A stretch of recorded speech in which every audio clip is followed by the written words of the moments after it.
কিমিয়া বিশেষজ্ঞ সেন্টার কর্তৃক আয়োজিত সুস্বাস্থ্য এবং সঠিক রোগ নির্ণয়ে স্থানীয় চিকিৎসকদের সাথে মতবিনিময় সভা অনুষ্ঠিত হয়েছে।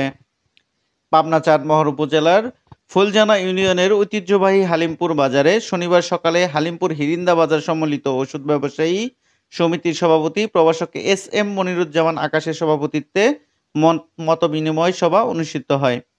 বিশেষ অতিথি ও প্রধান আলোচক হিসেবে উপস্থিত ছিলেন কিমিয়া বিশেষজ্ঞ সেন্টারের জেনারেল ম্যানেজার মোহাম্মদ সাইদুল হাসান। বিশেষ অতিথি হিসেবে উপস্থিত ছিলেন পাবনা জজ কোর্টের আইনজীবী অ্যাডভোকেট মোহাম্মদ আবুল বাশার রানা, ব্যাংকেশিয়ার ফুলজানা শাখার ব্যবস্থাপক এস এম মহসিন আলম।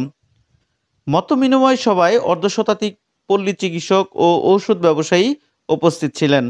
অনুষ্ঠানে বক্তব্য রাখেন doctor Abdul Wahed Ali, Mohammad Abdur Rashid master, doctor Mohammad Liaquat Ali, Mohammad Kamrul Hasan master, doctor Mohammad Hafizur Rahman, doctor Jahangir Alam Zakir, Motiar Rahman, Salauddin Rahman, Ziaur Rahman master, Alamgir Hossain, Abdul Latif, Mizanur Rahman Mamun, Sanaullah Safi, Hafizur Rahman, Anisur Rahman Bachchu সহ আরও অনেকে।